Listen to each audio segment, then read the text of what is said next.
ações. Antes de começar a aula, gente, eu queria falar um pouquinho sobre um texto que se chama Bhagavad Gita. Talvez vocês já tenham escutado falar.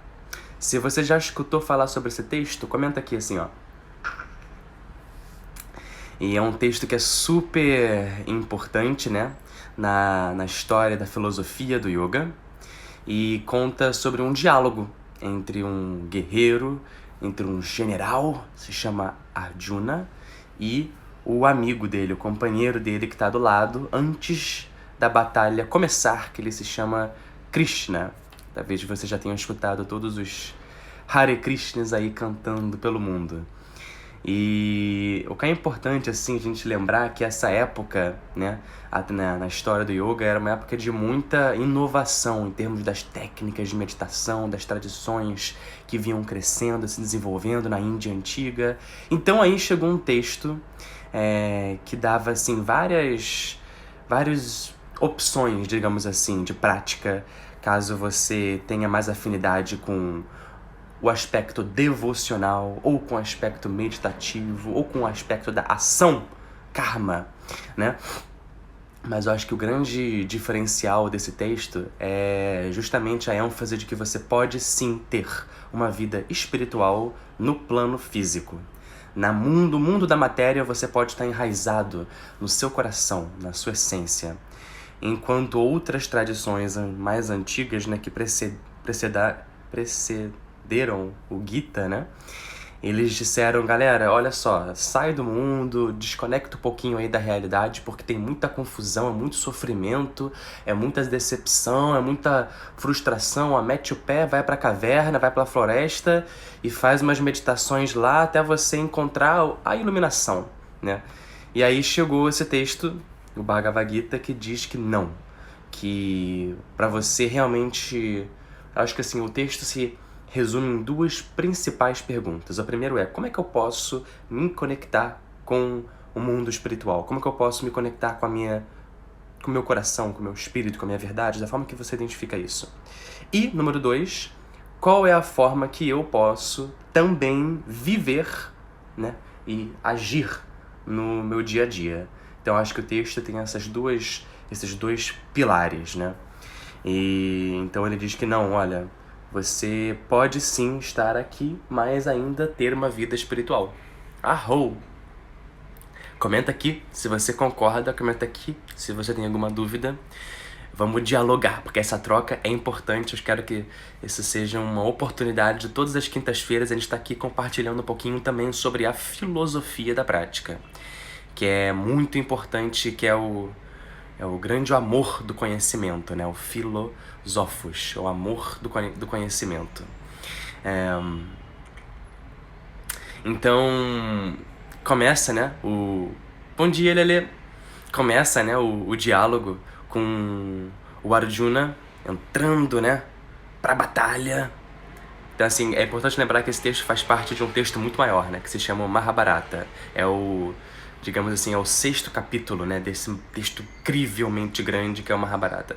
E aí, dentro desse texto, que é pequenininho, né, você pode ler bem curtinho o Bhagavad Gita, ele começa com o Arjuna, né, logo antes de começar a grande batalha entre os dois lados da família, e entra o Arjuna, fala com Krishna, Krishna, chega mais, quero que você me leve bem pro meio, assim, entre os exércitos, para que eu possa ver com quem que eu vou lutar. E aí ele chega próximo e vê do outro lado da batalha todos os amigos, os relativos, parentes, os professores, vê mó galera do outro lado que ele conhece.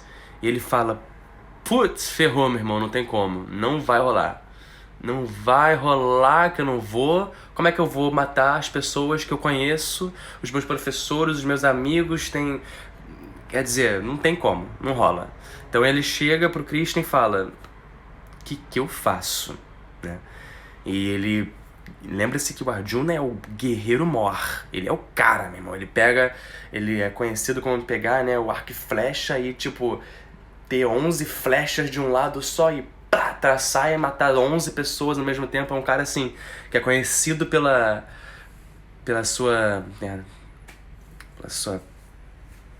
força, né, como guerreiro. Então, pra ele chegar a ponto de, no desespero, deixar o arco e flecha no chão e sentar na carruagem e falar: não vai acontecer, não vai rolar. Assim começa o primeiro capítulo do Gita, né? Depois continua assim os restos dos capítulos, acho que são 18 capítulos ao todo, que vai explicando Krishna até ele convencer que, na real, ele tem que agir, que esse é o dharma dele, que esse é o chamado, é o grande propósito da vida dele, né? Mas lembra, galera, que a gente quer ver esse texto como sendo, como se diz assim, uma analogia com a gente. Nós somos o Arjuna, Krishna, nesse caso, é o nosso conselheiro, o nosso coração, o nosso Deus, da forma que você também identifica isso. E a batalha são todas as coisas que a gente passa durante o nosso dia a dia que são desafiadoras, né? Vocês estão acompanhando bem? Estão conseguindo me escutar? Comenta aqui se você está fazendo sentido esse bate-papo. Leila, é isso aí. Conexão através da meditação. Muito bom. Então, assim, todas as situações que a gente passa durante o nosso dia a dia podem ser bem desafiadoras, né?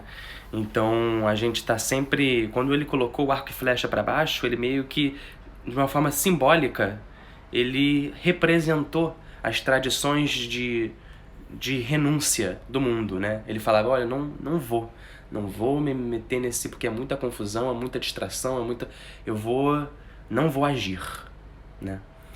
Então ele estava representando essas tradições um pouco mais antigas. E aí o Krishna, todo o papo do Krishna é ele tentar aos poucos ir convencendo o Arjuna a ir pra batalha, que é o Dharma, que é o chamado dele, né?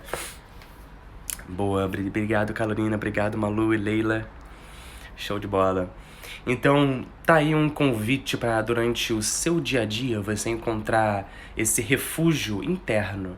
Porque grande parte, né, desse texto, o que ele fica sempre lembrando a gente, é a gente tá fazendo esse diálogo interno para a gente sair pro mundo. Fazer o diálogo interno e para depois sair pro mundo. Lembre-se disso, como se diz assim, questões fundamentais do Gita como que eu entro em contato com o meu espírito, com o meu coração, e como que eu faço disso parte do meu dia a dia. São os dois grandes pilares desse texto, que foi tão influente, diversas tradições do yoga se basearam nele, né? Então a gente pode encontrar o elemento do Karma Yoga sendo o yoga da ação, aquilo que você faz as ações sem ter a expectativa dos resultados, né? Sem ter a expectativa de ter os frutos das suas ações. Tem o Dhyana Yoga, o yoga da meditação, tem o Bhakti Yoga, o yoga do amor, da devocional. Esse é o grande barato, eu acho, que do Gita que fala é justamente isso, né? Essa devoção ao seu eu maior. Então, assim, eu acho que o Gita tem um aspecto um pouco mais teístico, né? Um pouco mais devocional a um Deus, né? Como Krishna. Mais forte do que, por exemplo, o Yoga Sutra, né? Que não fala tanto. Ele fala sobre Ishvara, fala sobre o Om, mas não tem um Deus tão personificado quanto o Krishna do Bhagavad Gita, né? Bom, se vocês tiverem alguma pergunta, comentem aí, mas se lembrem, volta pra dentro e vai pro mundo. Volta pra dentro e vai pro mundo.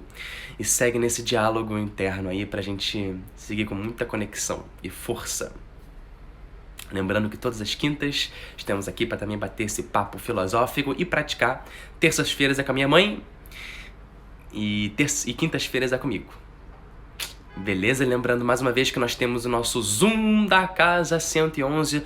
Todos os dias, de segunda a sexta, vocês podem se conectar com a gente. Se vocês estiverem prontos para a prática, comentem que a gente vai começar já já.